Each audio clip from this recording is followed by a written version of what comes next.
Aynadaki küçük sarışın çocuk. 4 ila 6 yaşlarındayken, ailemin yatak odasındaki aynalı bir gardırop aracılığıyla küçük bir sarışın çocuk görürdüm. Gardırop büyük ve ahşaptı.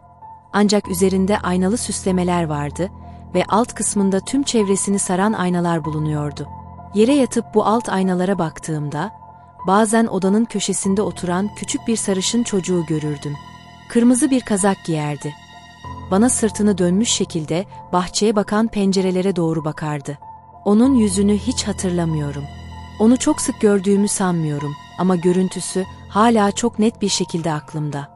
Çocuk aklımla bunun kendi keşfettiğim harika bir ayna numarası olduğunu düşündüm ve aileme de göstermeye çalıştım. Ama onlar bunu her zaman reddetti. Özellikle annem bana çok kızıyordu. Odada oynamayı bıraktığımda çocuğu da tekrar görmedim. Büyüdükçe aynaların böyle bir işlevi olmadığını anladım. Zamanla bunu aşırı hayal gücümle açıklamaya çalıştım ve pek üstünde durmadım. Yıllar sonra, ben yetişkin olduktan ve ailem o evi çoktan sattıktan sonra, annem bir gün aniden o gardırobu sordu.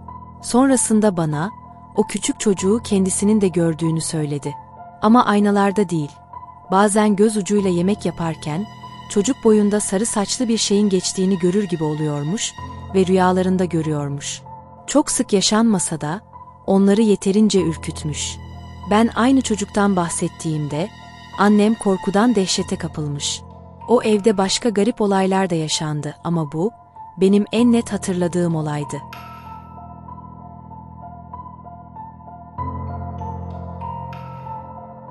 Babamın ölümünden sonra yaşadığım rüya. Babam, kızım doğduktan 6 aydan kısa bir süre sonra vefat etti. Kızım 1 yaşına gelene kadar iyi bir uyku düzenine sahip değildi. Gecenin her saatinde çığlık atarak ve ağlayarak uyanırdı.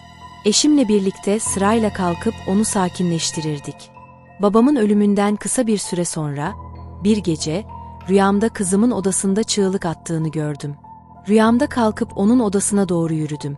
Ancak odaya varmadan önce, babam odadan çıktı ve sadece o iyi olacak dedi. Ardından yürüyüp uzaklaştı ve ağlama birden durdu. Bir anda uyandım ve bebek monitörünün ekranının açık olduğunu gördüm. Monitör yalnızca 60 desibelin üzerinde bir ses olduğunda devreye girer ve 3 dakika sessizlikten sonra kapanır. Hemen kalkıp kontrol ettim ve kızımın gayet iyi ve derin uykuda olduğunu gördüm. Bu olay beni biraz sarstı ve yeniden uykuya dalmam zaman aldı. Sabah eşime rüyamı anlattım. O da gece kızımızın ağladığını duyduğunu, ancak benim kalkıp onu sakinleştirdiğimi düşündüğünü söyledi. Babamın daha genç haliyle kızımın odasından çıktığını gördüğüm o an, hala zihnimde çok canlı bir şekilde duruyor. Neredeyse 3 yıl geçtiği halde. Büyük annemin evindeki siyah silüet. Çocukken, çoğu vaktimi büyük annemin evinde geçirirdim. Annem ve babam uzun saatler çalıştığından, orası benim ikinci evim gibi olmuştu. Büyük annem sert bir kadındı. Zayıf ama güçlüydü. Onu günlük işleriyle uğraşırken izler ve bazen bir cadı olduğunu düşünürdüm. Onun cadı gibi bir havası vardı. Ama tabii, bu belki de bir çocuğun gözünde pratik ve becerikli olmanın nasıl göründüğüdür. Ev, bu düşünceme hiç yardımcı olmazdı. Eskiydi. İçindeki her şey de eskiydi ve karanlıktı. En iyi nasıl tarif edeceğimi bilmiyorum ama büyük annemin evinin içinde olmak, dışarısında olmaktan pek farklı hissettirmezdi. Hangi mevsim olursa olsun, evin pencereleri her zaman yamulmuş eski sinekliklerle açık tutulurdu. Ve bu sineklikler, atılmış bir panjurdan kesilen eski çıtalarla sabitlenirdi. Büyük annemin yatak odasının tam ortasında eski, paslı bir soba dururdu. Evde oynarken ona çarpmamak için sürekli etrafından dolanırdım. Gece olduğunda sobayı büyük bir hikori odunuyla doldurur ve çatlaklardan alevlerin havayı yaladığını görebilirdiniz. Ben, yerde uyku tulumumla soba ile büyük annemin yatağı arasında uzanırdım. Bu pozisyon sayesinde yatağın ucundaki pencereyi rahatça görebiliyordum. Pencere, benim için bir gece lambası gibiydi. Evin içi, pencere olmayan bir yer olmadığı sürece geceleri tamamen karanlıktı. Bir gece yerde yatıyordum. Hava soğuktu ve ay ışığı o kadar parlaktı ki uyumakta zorlanıyordum. Gece geç saatlerdi. Bu yüzden soba artık harıl harıl yanmıyordu. Büyük annemin nefes alıp vermesi dışında ev tamamen sessizdi. Sadece ikimiz vardık. Evde başka kimse yoktu. Hiçbir uyarı olmadan uzun siyah bir silüet odanın uzak köşesindeki gölgelerden çıktı. Soba ile büyük annemin yatağının arasından geçti. Başımın hemen bir adım uzağından yürüdü ve mutfak kapısından dışarı çıktı. Kıpırdayamıyordum. Tamamen taş kesilmiştim. Bu çılgınca gelebilir ama bir hırsızın evde olduğunu hissetseydim, hareket edebileceğimi ya da bağırabileceğimi düşünüyorum. Ancak bunun bir hırsız olduğunu düşünmedim. Nedenini tam olarak bilmiyorum. Ama bu, tamamen yanlış bir şey gibi hissettirdi. O gece hiç uyuduğumu sanmıyorum. Tek hatırladığım şey, mutfak kapısına uzun süre bakıp durduğum. Büyük annem uyandığında yataktan kalkıp soba maşasını aldı. Ben doğruldum ve ona ne gördüğümü anlatmaya başladım. Daha önce de söylediğim gibi, büyük annemin biraz cadı gibi olduğunu düşünürdüm. Anlattıklarımı dinledikten sonra sobadaki kömürleri karıştırdı ve sadece "Onu uzun zamandır görmemiştim." dedi. Büyük annem benim anlayışımın ötesinde bir gizemdi. Çok küçüktü ama yanındayken onun gücünü neredeyse hissedebiliyordum. Onunla olmak, farklı bir zamana bağlı olmak gibi bir şeydi. Bazen verandasında oturup ormana bakardı. Çılgınca gelebilir ama onu rahatsız etmekten korkardım. Çünkü bir şeyleri ya da birilerini dinliyormuş gibi görünürdü. Bana, uzun siyah adamı uzun süredir görmediğini söylediğinde, bir şekilde rahatlamıştım. Büyük annemin korkusuz ve sert olduğunu biliyordum. Ama gece boyunca yattığım yerde, gördüğüm şeyi anlatınca onun da korkabileceğinden endişe etmiştim. Ama bu durumu, sabahki diğer işleri gibi ele aldı. "Bir hayalet mi gördün?" "Büyük bir şey değil." Daha sonra ondan bahsetmeye başladı. Bu, garip bir şeyi açıklamanın onun yoluydu. George, her garip ses ya da görüntü için suçlanırdı. Ancak bu konuda hiçbir zaman başka bir açıklama yapmadı. Çiftlikte büyüyen amcalar, kuzenler ve çocuklar arasında ürkütücü hikayeler çoktu. Birçoğu savaşlara katılmıştı. Birçoğu düzenli olarak içki içerdi. Bazıları erken yaşta vefat etti.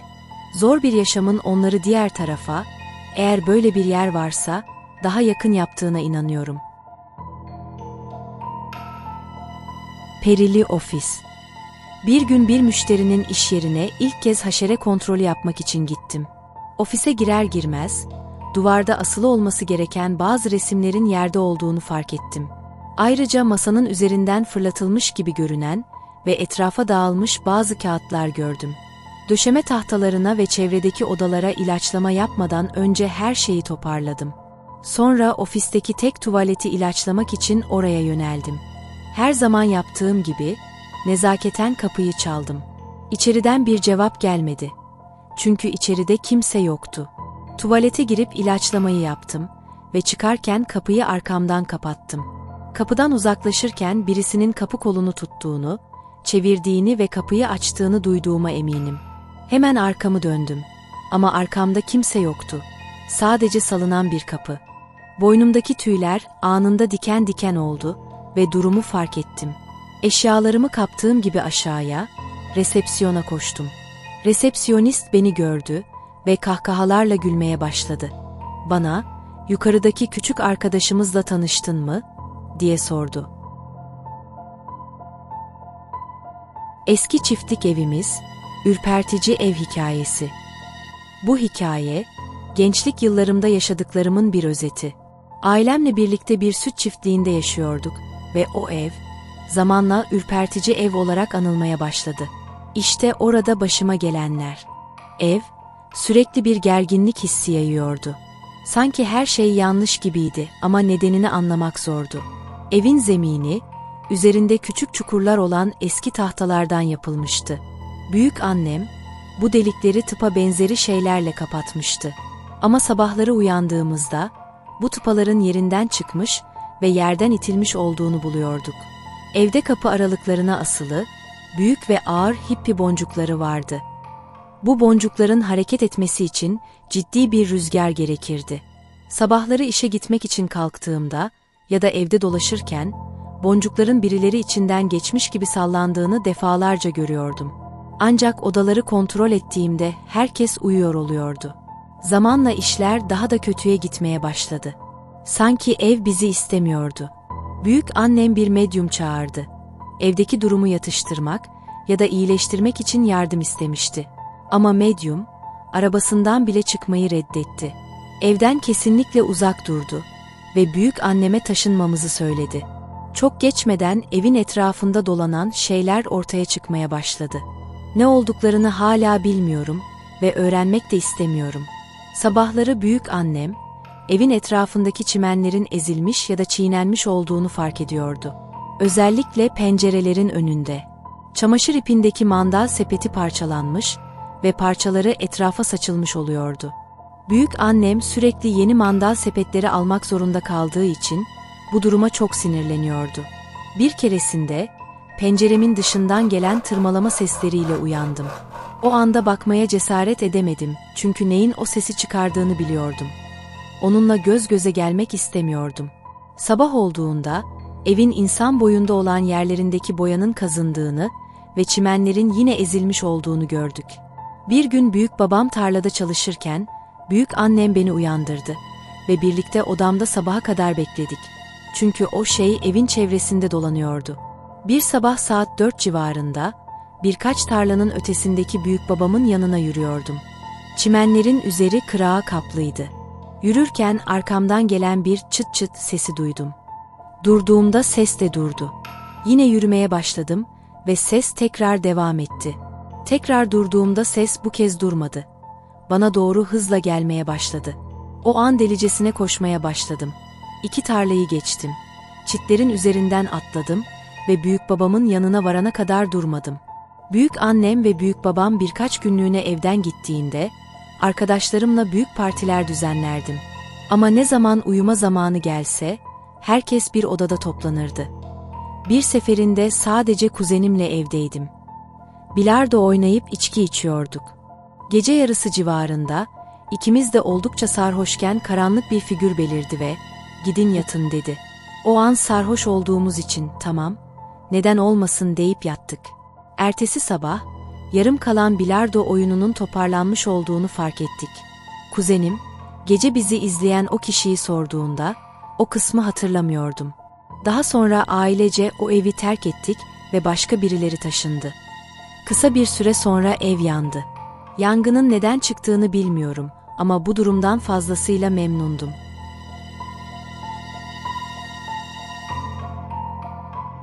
Santa Fe'deki eski otel ve paranormal deneyimim. Kocamla birlikte New Mexico, Santa Fe'deki oldukça eski bir otelde kaldık. O zamana kadar paranormal olaylara ya da hayaletlere pek inanmazdım. Çünkü başıma böyle bir şey hiç gelmemişti. Kaldığımız eski odada dekoratif ahşap bir sandalye vardı. Bu sandalyenin oturma kısmı eğimliydi ve bunu özellikle fark etmiştim. Çünkü bilgisayar çantamı bu sandalyeye koymuştum ve gayet güvende hissetmiştim. Elektronik eşyalarıma çok dikkat ederim. Sandalyenin eğimli oturma kısmı çantamın geriye, sandalyenin sırt kısmına doğru kaymasını sağlıyordu ve bu yüzden düşmesi imkansızdı.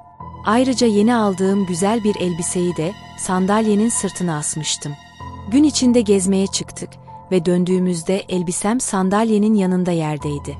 Acaba oda servisi mi dokundu diye düşündüm. Ama kapıda bütün gün "Rahatsız etmeyin" kartı asılıydı ve oda temizlenmemişti. Neyse, bu durumu çok önemsemedim. Akşam yemeğimizi sipariş ettik ve uyumaya hazırlandık.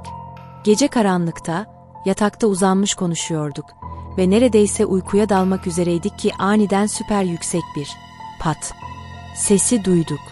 Ses o kadar yüksekti ki ikimiz de birden irkildik ve ışığı açtık. Bilgisayar çantam odanın diğer tarafında, sandalyeden yaklaşık 3-5 metre uzakta yerdeydi. Sanki birisi çantayı alıp fırlatmış gibi görünüyordu. Sandalyeden bu kadar uzağa düşmesi mümkün değildi. Üstelik sandalyenin oturma kısmı duvara doğru eğimliydi. Yani bir şey düşecek olsa bu kadar ileriye gitmesi imkansızdı. Hele ki bu kadar güçlü bir pat sesiyle. Ben korkudan donup kaldım. Ama kocam omuz silkip Evet, burası Santa Fe. Burada birçok yer perili. Sanırım hayalet sandalyeye bir şey koymamızdan hoşlanmadı, dedi. Ben ısrarla ışık açık uyumamız gerektiğini söyledim. Bilgisayarımın durumunu kontrol etmeye cesaret edemedim. Ancak ertesi sabah baktım. Sabah, kocam otel resepsiyonuna gidip otelin perili olup olmadığını sordu. Görevli güldü ve "Ne oldu? Küçük kızımı gördünüz?" dedi. Büyük babamın son anılarından bir hikaye. Büyük babam, büyük annemi çok severdi. Ona sürekli ne kadar güzel olduğunu söyler ve onu güldürmek için utanılacak şeyler yapardı. Maalesef büyük annem kanser teşhisi konduktan sadece birkaç ay sonra vefat etti. Bu, büyük babamı çok etkiledi ama zamanla bu gerçekle barıştı. Büyük babam, büyük annemin ölümünden sonra 18 yıl daha yaşadı. Son yıllarında ağır bir Alzheimer hastalığına yakalandı. Bu, onun büyük annemin vefat ettiğini unutmasına ve sık sık onu çağırmasına ya da nerede olduğunu sormasına neden oluyordu. Ona, büyük annemin vefat ettiğini açıkladığımızda bu durum onu her seferinde çok üzüyordu. Bu yüzden her sorduğunda hemen dönecek demeye karar verdik. Büyük babamın ölümünden yaklaşık bir ay önce annemle birlikte onun evindeydim. Hepimiz oturma odasında oturuyorduk. Büyük babam kendi koltuğunda oturuyordu ve birdenbire büyük annemin nerede olduğunu sorarak paniklemiş bir şekilde bağırmaya başladı. Sakin bir şekilde ona, büyük annemin dışarıda işlerini hallettiğini ve yakında döneceğini söyledik. Çoğu zaman bu yanıt ona yetiyordu. Ama o gün çok ısrarcıydı. Onu görmek istediğini tekrar söyledi. Biz yeniden birazdan dönecek diye açıkladık. Ama bu kez daha da ısrarcı oldu. Büyük annemin adını olabildiğince yüksek sesle çağırmaya başladı. Onun ismini tekrar bağırıyordu. O anda birdenbire oturma odasındaki tüm kapılar ve pencereler aynı anda açıldı. Bunu rüzgar yapmış olabilir diye düşünebiliriz. Ama evdeki tüm kapı ve pencereler güvenli bir şekilde kilitliydi. Alzheimer nedeniyle büyük babam bazen kapıları açık bırakabildiği için evin kapı ve pencereleri her zaman kilitli tutulurdu. Ancak hepsi aynı anda açıldı ve tam o saniyede büyük babam ön kapıya dönerek "Neden bu kadar uzun sürdü? Seni bekliyordum," dedi ve gülümsedi. Annem ve ben büyük babamın konuştuğu kişiyi göremedik ama eminim ki büyük annemi gördü.